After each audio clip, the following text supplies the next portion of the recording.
So I have a question for you. From the perspective of buying your first home, which group do you think had it worse? The boomers or the millennials? I'm going to talk a little bit today about this ongoing feud of home affordability, for both these groups. And I think that the answer to these questions may surprise you. Hey, this is Nancy from Nancy Chu Homes, and just asking you again, for first-time home buyers, who suffered more, the boomers or the millennials? Take a moment, pause the video, scroll down to the comments, and please, why don't you leave an answer for me there? Okay, thanks so much for that.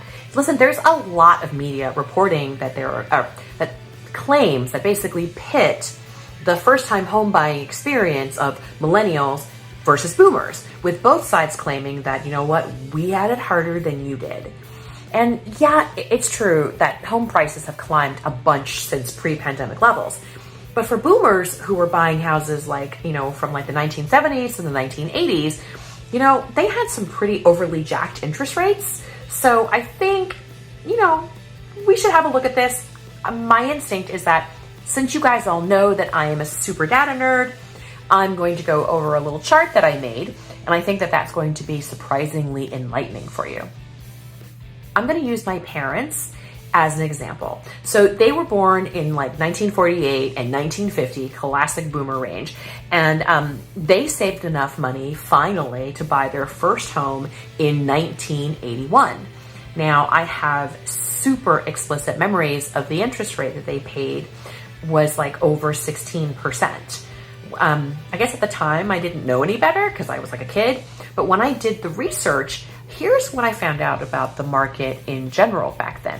In 1981, the average mortgage interest rate was about 16.63%, and the median house price in the country was about $61,848. Now, the average household income was just under $22,800 a year. Now let's presume, and we'll just use this the whole time, let's just presume a milquetoast conventional loan with good credit, no unusual features, that featuring about 20% down cash and an 80% mortgage. That would make the mortgage about $49,500, right?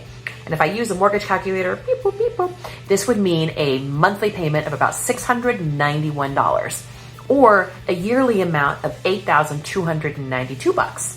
Now, please note, this is just principal and interest. We all know that taxes and insurance, they just vary every year. And, I don't want to include that. It makes it much easier if I can just look at the principal and interest payments for what we could lock down for 30 years, right?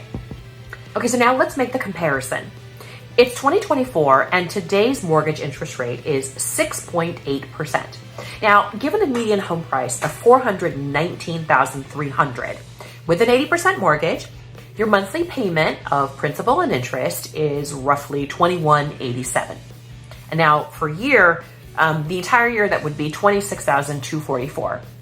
Now, I know this sounds like a significant amount more than in 1981, and it definitely is, no doubt about it, right? But the other thing that's also significantly more is that your average household income in 2024 is now $104,888. Now, mind you, this is household, not individual. So many houses are dual income, which explains that higher average number.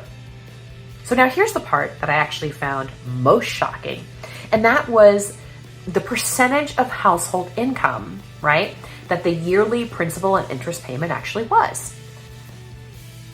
In 1981, the principal interest payment was 36.39% of the household income, while in 2024, the principal and interest payment was only 25.02% of household income.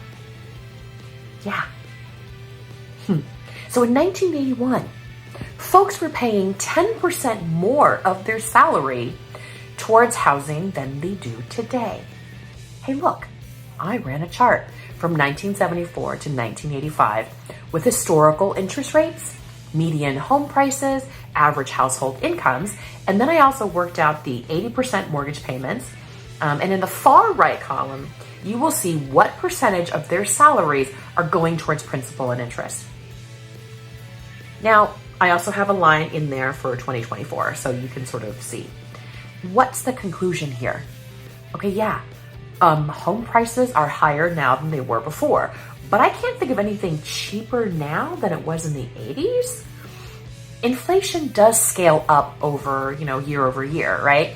And the general rule of thumb now is that your housing costs, should ideally be about 1/3 of your income. And so once you add taxes and insurance to that 25%, I'm guessing you're right about there. Now, on a side note, I was totally blown away by the steady house price growth, right? Like, it's almost counterintuitive. We often make an association that higher interest rates equals depressing house prices, right? High rates, then less people will want to buy, so inventory will rise, house prices will come down. That's what we assume. We're not seeing that in the data, actually. Notice how home prices steadily rose regardless of the skyrocketing interest rate. My only conclusion on this is that people are going to people, right? They want to own a piece of the American dream, the white picket fence, the place to call their own, for their families, their 2.3 children, their dog, their cat, their guinea pig, yada, yada, yada. And apparently in 1981, they were willing to pay almost 40% of their incomes towards housing. Look, all signs point to a pretty healthy economy right now. And I often hear people across all generations say, well, I really want to buy something, but I can't afford it. Houses are too expensive. So this year, I've sold an 1,100 square foot property in Bloomfield for $300,000. It needed about $28,000 in renovation. And I just sold a house in Marlboro, New Jersey for about $860,000, and in Maplewood for about $1.1 million. And houses we sell in Montclair are even higher. And I just signed a contract for a house in Sussex County that was listed at $429,000. So what's the definition of too expensive?